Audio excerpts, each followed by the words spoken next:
ദാ സീൽ ചെയ്ത കവറാണ്. സംശയമുള്ളവർക്ക് നോക്കാം. സംശയമൊന്നുമില്ല, എങ്കിലും ഒന്ന് നോക്കട്ടെ.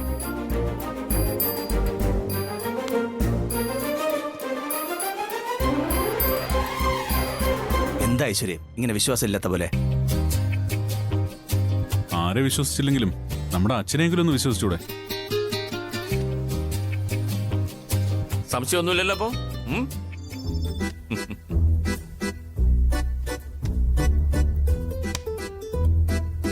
അപ്പോ ഞാൻ റിസൾട്ടും റിപ്പോർട്ടും വായിക്കാം.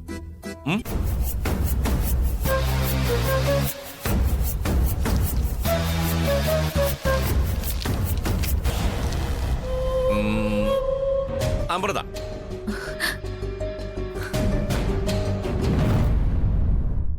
100-ല് 60 മാർക്കാണ് ലഭിച്ചിരിക്കുന്നത്.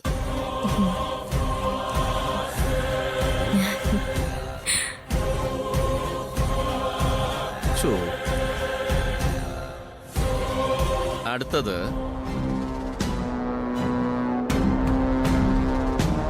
എന്റേതായിരിക്കൂ. ഐശ്വര്യ. 100-ന്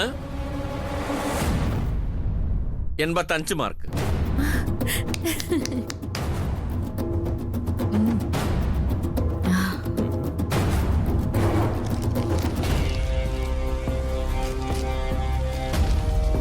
ഇത് ശ്യാമ.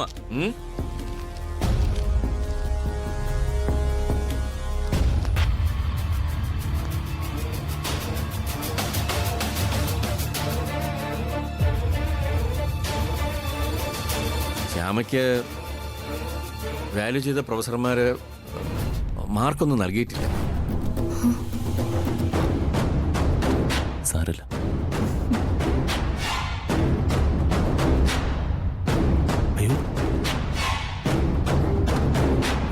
അപ്പോ ഞാൻ തന്നെ വൈസ് ചെയർപേഴ്സൺ.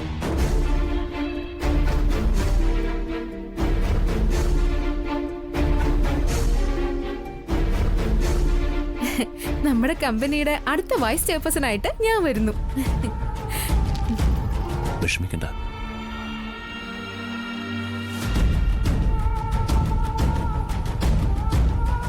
ശ്യാമയ്ക്ക് വിഷമമായല്ലേ? വിഷമിക്കണ്ട, ഞാൻ എന്റെ അസിസ്റ്റന്റ് ആക്കാം. ഐശ്വര്യ മോളെ, റിസൾട്ട് വായന പൂർത്തിയായിട്ടില്ല.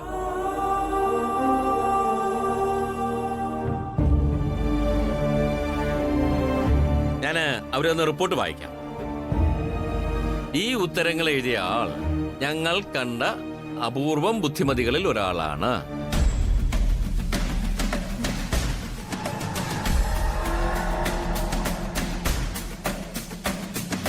മറ്റുള്ള രണ്ടുപേരും കാണാതെ പഠിച്ചെഴുതിയപ്പോൾ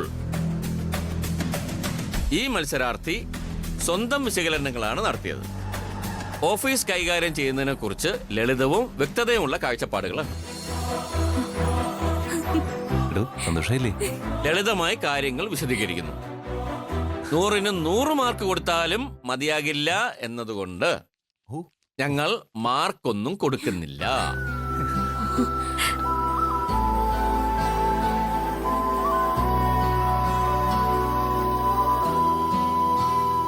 നമ്മുടെ കമ്പനിയുടെ അടുത്ത വൈസ് ചെയർപേഴ്സണായി ശ്യാമ അഖിലിനെ പ്രഖ്യാപിക്കുന്നു.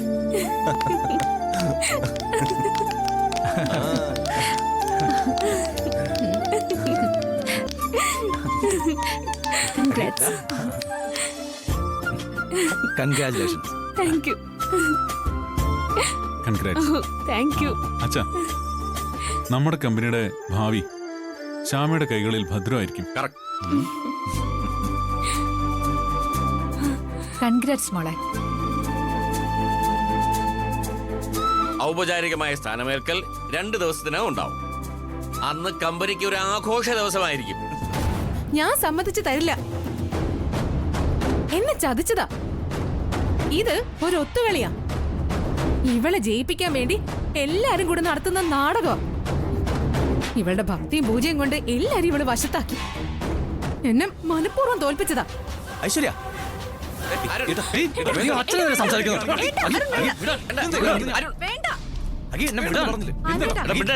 വേണ്ട എടാ, വേണ്ട നീ നടങ്ങ. ദേ, അച്ഛന്റെ അമ്മയുടെയും തീരുമാനങ്ങൾക്കപ്പുറം നമ്മൾ ആരും ഇവിടെ ശബ്ദം എടുത്തിട്ടില്ല. അച്ഛന്റെ തീരുമാനം ഈ വീട്ടിൽ അവസാന വാർക്കാ. അതിന് മുകളില് അങ്ങനെ ആരും കയറി പോണ്ടോ. ഇറങ്ങി പോടി. അരുൺ എന്തായി കാണിക്കുന്നേ? അയ്യോ ഐശ്വര്യ എനിക്ക് ദേ, ഇത് ഞാൻ അനുഭവിച്ചു തരില്ല. ഐശ്വര്യ, അച്ഛനോട് മാപ്പ് പറ.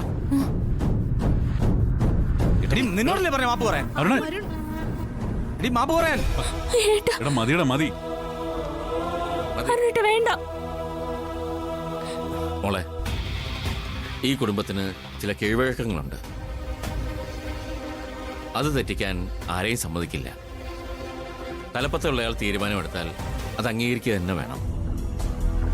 നിങ്ങളിൽ ആരെന്റെ സ്ഥാനത്ത് വന്നാലും അത് അങ്ങനെ തന്നെ ആയിരിക്കണം.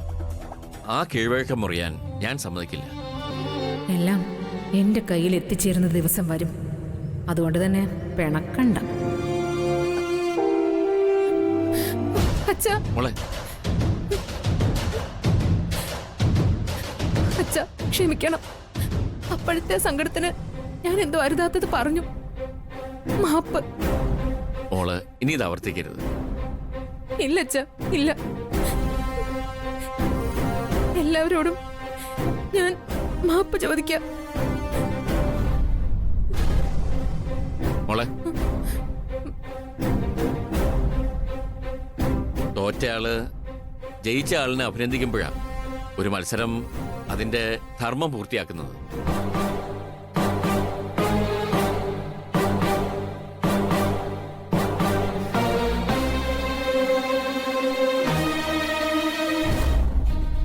കമ്പനിയില് അധികകാലം വാഴാൻ നിന്നെ ഞാൻ സമ്മതിക്കില്ല.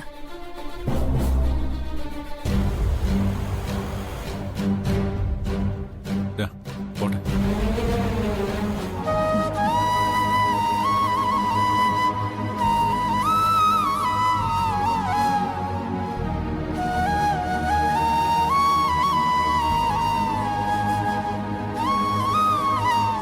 സന്തോഷായില്ലേ?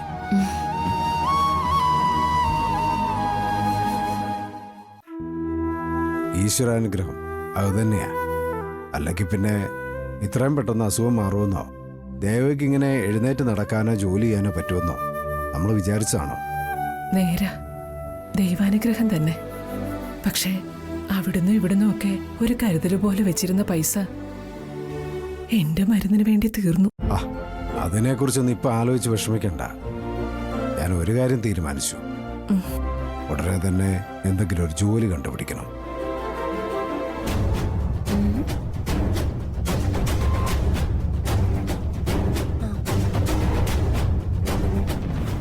അതെ,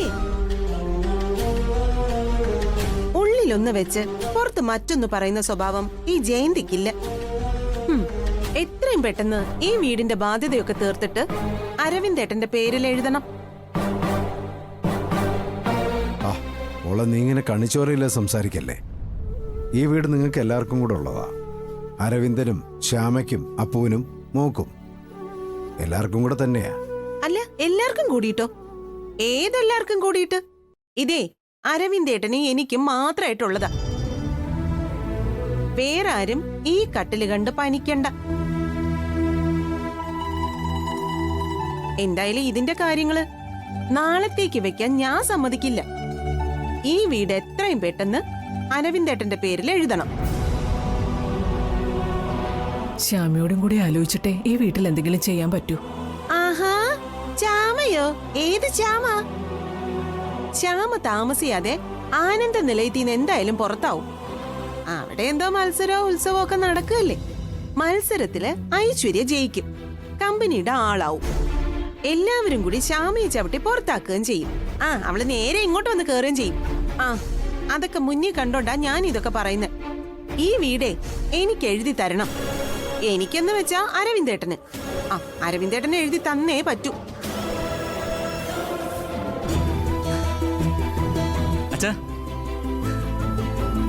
അച്ഛാ, ഒരു സന്തോഷ വാർത്തയുണ്ട്. എന്താടാ? ശ്യാമയാ ഇനി ഞങ്ങളുടെ കമ്പനിയുടെ ഹെഡ്. ആഹാ, കമ്പനിയുടെ വൈസ് ചെയർപേഴ്സൺ ആയിട്ട് ശ്യാമയാ വരാൻ പോകുന്നത്. എല്ലാം തീരുമാനമായി. ഈശ്വര, സത്യമാണോ മോനെ? ദേ ഇപ്പൊ GM വിളിച്ച് പറഞ്ഞതേ ഉള്ളൂ ശ്യാമയ്ക്കാ കൂടുതൽ മാർക്ക് കിട്ടിയത്. വൈകാതെ തന്നെ ശ്യാമ ചാർജ് എടുക്കും. വാസുവേട്ട, നമ്മുടെ കണ്ണീരും പ്രാർത്ഥനയൊക്കെ ഭഗവാൻ കണ്ടു. അതിന്റെ പ്രതിഫലമാ. ഇനിയിപ്പൊ ശ്യാമയുടെ ഭാഗത്ത് ചേർന്ന് നിന്നിട്ടേ കാര്യമുള്ളൂ.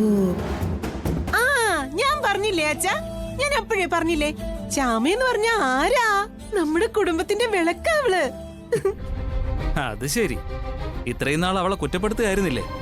അവള് തോറ്റുപോവും, ഐശ്വര്യായിരിക്കും കമ്പനിയിൽ വരുന്നത്, ഐശ്വര്യ വരുന്നതോടെ ഞാനും പുറത്താവും, അങ്ങനെയൊക്കെയല്ലേ പറഞ്ഞു നടന്നിരുന്നേ. പെട്ടെന്നെന്താ പ്ലേറ്റ് മാറ്റിയേ? ഞാൻ എപ്പോഴാ പ്ലേറ്റ് മാറ്റിയേ? എന്റെ നാത്തൂനല്ലേ ശ്യാമ, അല്ലേ അമ്മേ? അല്ലേ അച്ഛാ? എന്റെ അനുജത്തിയാ, എന്റെ കൊച്ചനുജത്തി. ഇന്നലെ അനിയത്തിയായിരുന്നു, ഇന്നും അങ്ങനെയാ, നാളെയും അങ്ങനെ തന്നെയായിരിക്കും. അല്ല അരവിന്ദേട്ടാ, എന്റെ ഇളയമ്മയുടെ മോനില്ലേ മധു, മധുവിനൊരു ജോലി കൊടുക്കാനേ ഇപ്പോഴേ ശ്യാമയോടൊന്ന് വിളിച്ചു പറയണം. ഇനിയിപ്പോ ശ്യാമയ്ക്ക് ഒരുപാട് റെക്കമെൻഡേഷൻസ് വരും. നമുക്ക് ആദ്യം തന്നെ പറഞ്ഞ് ബുക്ക് ചെയ്തിടണം. ഏയ് അതൊന്നും വേണ്ട. ഒന്നാമതേ ശരിയല്ല. അതുമല്ല ശ്യാമയ്ക്ക് ഒന്നും ഇഷ്ടമാവില്ല. അതെ അതെ, ആദ്യം കാര്യങ്ങളൊക്കെ ഒന്ന് ശരിയാവട്ടെ. ഇപ്പൊ നോക്കിക്കോ, ഞാൻ ശ്യാമയെ സംസാരിച്ച് വീഴ്ത്തും. വേണ്ട, മിണ്ടാതിരിക്കേ. എടുത്തി. അയ്യോ എന്റെ പൊന്നു മോളെ, ദേ ഏട്ടത്തി എല്ലാം അറിഞ്ഞു കേട്ടോ. മോള് കമ്പനിയുടെ മുതലാളിയായല്ലേ? ദേ ഏട്ടത്തിയുടെ അടുത്തേ അച്ഛനും അമ്മയും അരവിന്ദേട്ടനും ഒക്കെ ഉണ്ട്. ഞാൻ ഫോൺ സ്പീക്കറിലിടാമേ. ആ പിന്നെ ഏട്ടത്തിയെ ഭഗവതിക്ക് പഞ്ചാര കൊണ്ട് തുലാഭാരം നേർന്നിരുന്നു. അതിന്റെ ഫലമാണേ മോക്കി കിട്ടിയ നേട്ടമൊക്കെ. ആ വലിയ സന്തോഷമുണ്ട് എടുത്തി. ഞാനും അഖിൽ സാറും കൂടി വരുന്നുണ്ട്, അച്ഛനെയും അമ്മയും എടുത്തിയും ഒക്കെ കാണാൻ വേണ്ടിട്ട്. അയ്യോ സത്യാണോ? ശോ, മോള് വരുന്ന ദിവസേ ഉത്സവമായിരിക്കും, ഉത്സവം. ആ പിന്നെ ശ്യാമേ, ഒരു കാര്യേ. ആ എന്താ എടുത്തി? മോളെ, ഞാൻ ഇതുവരെ മോളോടൊരു ശുപാർശയും നടത്തിയിട്ടില്ല. പിന്നെ ചത്താലും ശുപാർശ നടത്തുന്നത് എനിക്ക് ഇഷ്ടമല്ല. പിന്നെ ഇത് ശുപാർശയൊന്നും അല്ല, വെറുതെ ഒരു കാര്യം പറയുന്നതാ. എന്റെ ഇളയമ്മയുടെ മോൻ മധു, അല്ല മോക്ക് അറിയാലോ. മധു തല്ലുണ്ടാക്കി കേസൊക്കെ ആയിട്ട് നടക്കുന്ന മധു അല്ലേ? അയ്യോ അയ്യോ മോളെ, അതൊക്കെ കള്ള കേസാ.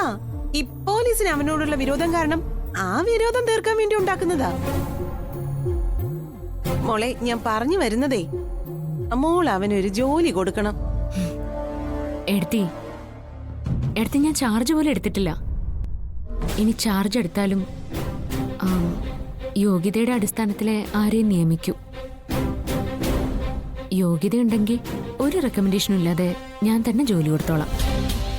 ഓ അത് ശരി, അങ്ങനെ നീ അതിനിടയ്ക്ക് വലിയ മജിസ്ട്രേറ്റ് ആയല്ലേ? ആ എടുത്തി, ആ രീതിയിലൊന്നും സംസാരിക്കുന്നത് ശരിയല്ല.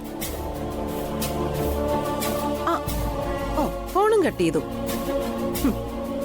ഇതിനെയാണ് അല്പന ഐശ്വര്യം വന്ന അർദ്ധരാത്രിക്ക് കൊട പിടിക്കുമെന്ന് പറയുന്നത്. യോഗ്യതയുണ്ടെങ്കിൽ ജോലി കൊടുക്കും പോലും. വലിയൊരു കാര്യം. ആനന്ദ നിലയത്തിൽ ചെന്ന് കയറാൻ അവക്ക് എന്ത് യോഗ്യതയുണ്ടായിരുന്നു? യോഗ്യത വെച്ച് ജോലി കൊടുക്കും പോലും. നിങ്ങളെ നോക്കിക്കോ, അവൾ ഈ കസേരയില് അധികം നാൾ ഇരിക്കില്ല. അവള് കാണിക്കുന്ന അല്പത്തരം ഇതൊക്കെ. ജയന്തി, ആവശ്യമില്ലാത്ത കാര്യങ്ങൾ നീ സംസാരിക്കരുത്. മോളെ ഇത് തീരെ ശരിയായില്ല. ഓ ഒരുപാട് സാമ്പത്തിക ബുദ്ധിമുട്ടുകൾ നമുക്കുണ്ട്. പക്ഷെ അതിന്റെ പേരിൽ ഒരിക്കൽ പോലും ശ്യാമയെ ഞാൻ ബുദ്ധിമുട്ടിച്ചിട്ടില്ല. അത് ശരിയല്ല. അതുകൊണ്ടാ. എന്നാ പിന്നെ തത്വം പറഞ്ഞ് ഇവിടെ അങ്ങ് ഇരുന്നാ മതി.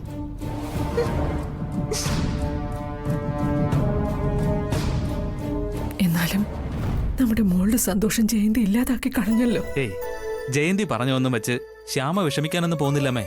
അവക്ക് കാര്യങ്ങളൊക്കെ അറിയാം. ഒരു കാര്യത്തിൽ എനിക്കിപ്പോ പേടി. എന്താച്ചാ? ശ്യാമ ഇങ്ങനെയൊരു സ്ഥാനത്ത് വന്നു എന്നറിഞ്ഞ ജഗന്നാഥന്റെ പക കൂടും. ജഗന്നാഥന്റെ അടുത്ത നീക്കം എന്തായിരിക്കും? അതാ എന്നെ പേടിപ്പെടുത്തുന്നേ.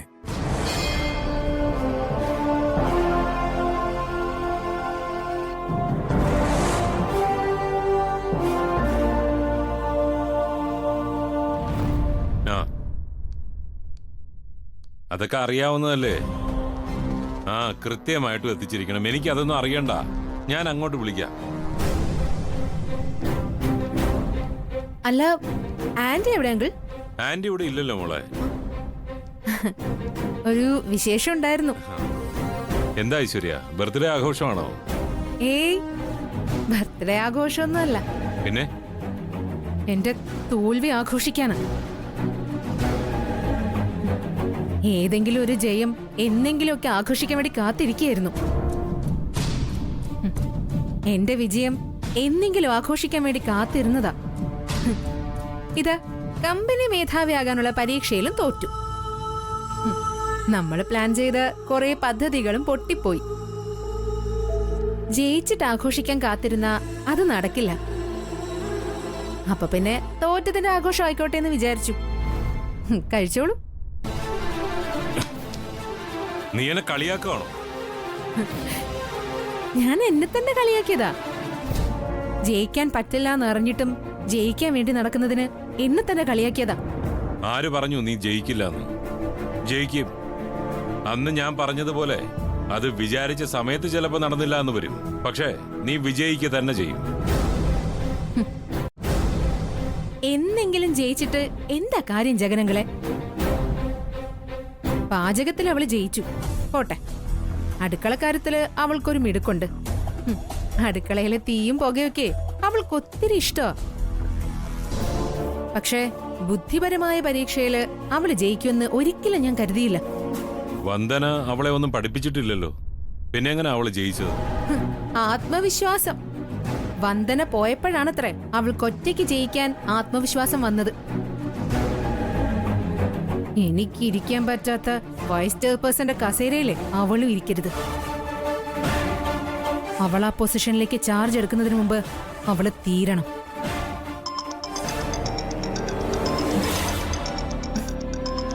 ഇവർക്കിത് എന്തിന്റെ കേടാ? ഒരു മനസമാധാനം തരില്ലല്ലോ. അരുണ്ട അമ്മയാ.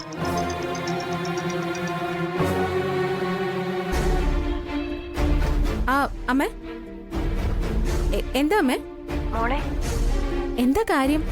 ടിവിയില് ശ്യാമയുടെ ഫോട്ടോ വരുന്നുണ്ട്, ഒന്ന് നോക്കേ. ഏത് ചാനലില്? സി കേരളം. അങ്കിളെ, ടിവിയുടെ റിമോട്ട് എവിടെയാ?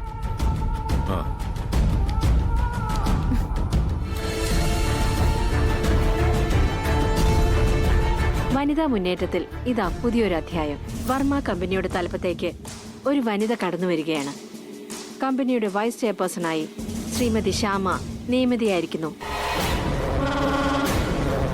സാമ്പത്തികമായും ബുദ്ധിമുട്ട് നിറഞ്ഞ ഒരു കുടുംബ പശ്ചാത്തലത്തിൽ നിന്ന് വരുന്ന ശ്യാമ തന്റെ നേട്ടങ്ങൾ മുഴുവൻ സമർപ്പിക്കുന്നത് ഭർത്താവ് അഖിലിനാണ്. അവളുടെ ഒരു അഖിൽ സാർ കൊല്ലണം, അവളെ കൊല്ലണം. തകർക്കും ഞാൻ. ഐശ്വര്യ, എന്താ ഈ കാണിക്കുന്നേ? ഐശ്വര്യ, പറയുന്നേക്ക്. ഐശ്വര്യ, ഇരിക്കും അവിടെ, ഇരിക്കും.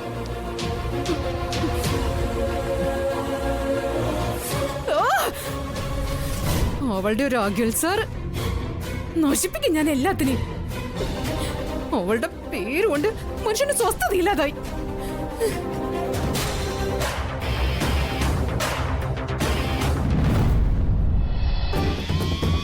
സർ,